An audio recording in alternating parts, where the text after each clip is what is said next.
The Vikings were seafarers from southern Scandinavia, who spoke the Old Norse language. They had trade relations with northern Europe. This relationship took place in a wide area of northern, central, eastern and western Europe between the late 8th and 11th centuries. 2. Viking ship. The Norse were a group of Germans whose ancestors had passed through Denmark and the Skagerrak and Kattegat seas, and settled in Sweden and Norway. The word Viking is derived from the word vik, which means bay or water catchment in the Old Norse language. Wick appears in many declarations in this sense, including Narvik, Schleswig, Reykjavik, Berwick, Wicklow, and the like. A Viking was said to be someone who raided the lands adjacent to the bays. By Viking civilization, we mean the culture of the Scandinavian peoples in the Viking Age, which starts from 700 AD and ends in 1100 AD. Between 800 and 1050, for 3 centuries, Viking warriors terrorized Europe with their long ships. They set sail from Scandinavia in search of silver, slaves and land. Some of them attacked Britain and France, and others attacked Russia and the distant rivers of Asia. The Vikings were brave and courageous explorers and sailors.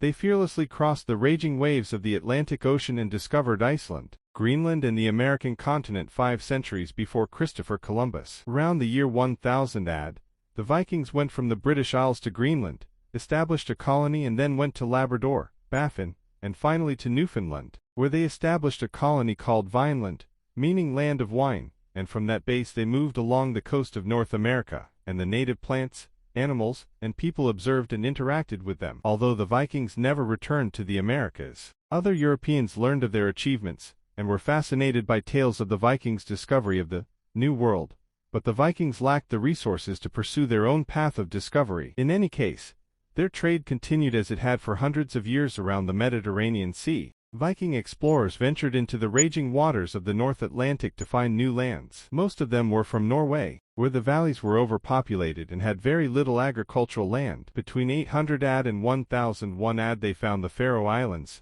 Iceland, Greenland and Vinland. It didn't take long for many ships full of nomads and their explorers to arrive there, but since sea voyages were not very safe in those days, many ships were lost in the storm and never reached there. Iceland. Norwegian Vikings found Iceland around 870. If the wind was fair, the sailors could reach it after a 7-day voyage from Norway. 10,000 Vikings lived in Iceland before 930 AD. Greenland. Greenland was also discovered by Norwegian Vikings, when they lost their way in a storm. The leader Eric the Red, who was forced to leave Iceland for the crime of murder, found the shores of Greenland in 980 for 985 AD. He named it Greenland, Greenland, to encourage the people of Iceland to live there. Small groups of Vikings were able to remain stable there for nearly 400 years through agriculture, deer and water boar hunting. But in a period of time, after 1410 AD, most of them disappeared. America. Leif Erikson, known as Leif the Lucky,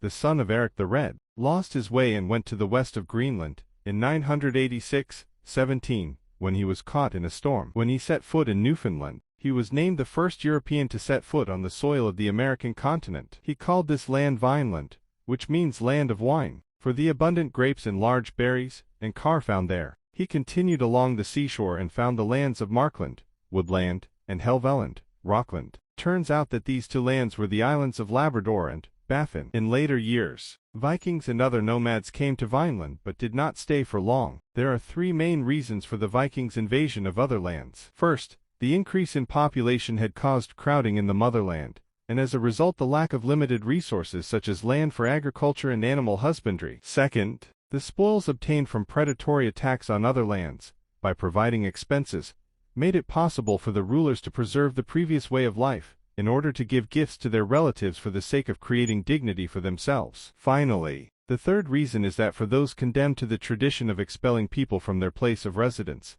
it was more difficult than before to find an empty land, or another shelter in the motherland to settle. These reasons led to the improvement of the design of these people's boats in order to reach more distant lands. In any case, the Viking kings did not have a very favorable opinion of these expeditions to foreign lands, because these lands became a motherland for lawbreakers and a source for them to flourish. Therefore, it is said that Essen, after gaining power in Norway, prohibited the invasion of foreign lands. Attacks. The Vikings began their invasion of the western lands around 800 AD and plunged Europe into a shadow of fear. These raids spread to the shores of the Atlantic Ocean, and the coast of Spain. The poor Europeans and the farmers could not stand against them, because small kingdoms had sprung up all over Europe and the Frankish Empire was disintegrating and involved in civil wars, and the conditions of Europe, with its feudal system, were not ready to deal with the plunderers. Vikings in history. Although the Vikings of the Middle Centuries have no similarity in behavior with the Vikings of the 9th century, but still in many movies and stories,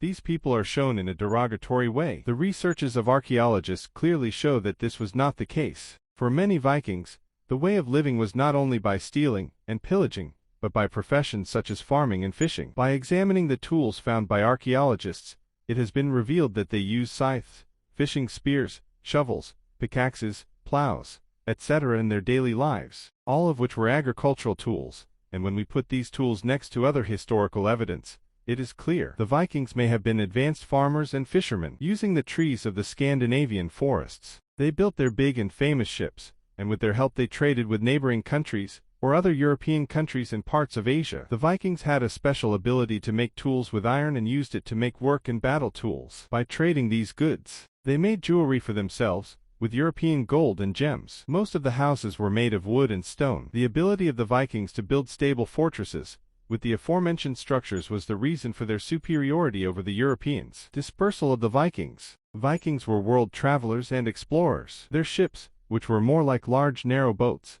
had the ability to withstand the harshest sea weather changes, such as rain and storms. They sailed and fished from the shores of Sweden to the rivers of Eastern Europe that reached the Black Sea, as well as further eastern lands such as the Middle East. The presence of Ala and Ali motifs on the silk clothes or rings of Vikings, from Burka and Gamla regions in Uppsala, are definite proofs of the connection between Vikings and the people of Iran and China. The names, Ala and Ali, in Kufic script are always next to each other on these fabrics. Some of these graves may belong to Muslims, but most likely these discoveries show that the Vikings wore these clothes to their dead under the influence of Islamic thought, including eternal life in heaven. The link between the people of German descent and the Iranian world, between the northern tribes of the Germans, the Vikings, was maintained in a special way during the post-Islamic period of Iran. The Viking sword Ulfbert is really connected with Iran. Fredrik Carpentier Lundqvist from Stockholm University, Sweden, who has researched the trade route of the Volga River, mentions the Vikings shipping from Mälaren in Sweden to the northern ports of Iran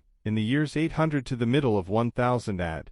It is widely believed that the steel used in the swords of Ulfbert came from if Iran has come. I think they have taken this Iranian polad with friendly trade ties, and giving for skins and other northern goods, and taken them with small river ships. When Sassanid Iran was collapsing with the invasion of Thasians, 7th century AD, stability against the Thasians continued in the north of Iran, and the metallurgical technology worked in this stability, which was beneficial for the merchant Vikings, who went to the north of Iran, via the Volga River. Of course, these Vikings were connected with Iran before during the Sasanian era. It seems that in the last years of the Sassanids, the Vikings started using multi-piece helmets, similar to Khosrow Parvy's own helmet, as seen in the petroglyph of Bostan Kermanshah, riding a horse on his clad steed, Shabdis. As Peter Cox reminds us, a remarkable similarity can be seen between the helmet of the Sasanian armored king Srapa, Khosrow Parvy's in the Tak Bostan petroglyph with the helmet of the Scandinavian petroglyphs of Vandal and Walsgård tombs in Sweden. Perhaps the most impressive find is the recent discovery of Persian silk on Viking trading ships. Marian Wedler, an associate professor at the Museum of Cultural History,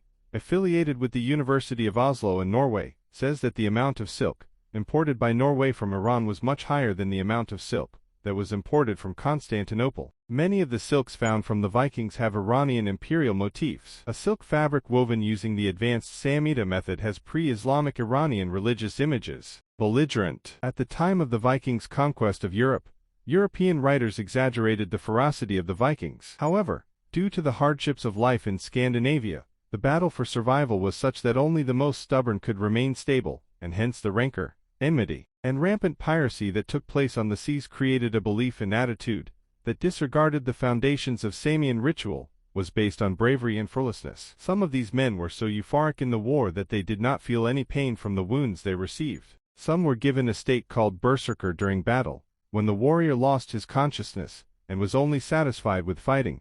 Berserkers, or in other words, Kursjamgan, were warriors who entered the battle without enthusiasm and howled and fought like animals, biting their shields in anger, and then when the battle ended, they passed out due to bruises and exhaustion. Only the brave went to Valhalla, the afterlife in Norse mythology, and anyone who died on the battlefield for their people was forgiven. These warlike battles were not similar to the battles of the Muslim armies, nor were they similar to the raids of the Magyars, but were the raids of a group of men who considered any weakness an unforgivable sin, and any power and strength were not good. They were thirsty for land, women, property and strength, and they believed that benefiting from the gifts of the gods is only for the strong. These people were like sailors in the beginning, and in the end they became like a bunch of rulers. Viking legends. Viking legends have always been a fascinating study. The oldest writings that have come down to us from these legends are the wonderful poems that are wrongly called Edda. In 1643 a priest came across an old book in the Danish Royal Library, which contained some of the old Icelandic poems, and mistakenly called them the Edda of the wise Sæmund. Today, most scholars believe that those poems date back to unknown years, between the 8th and 12th centuries in Norway, Iceland, and Greenland, and were written by some unknown poets, Nyhistorian. It is believed that Sæmund only collected them, and did not compose them himself. Hence the name of the poems was not Edda,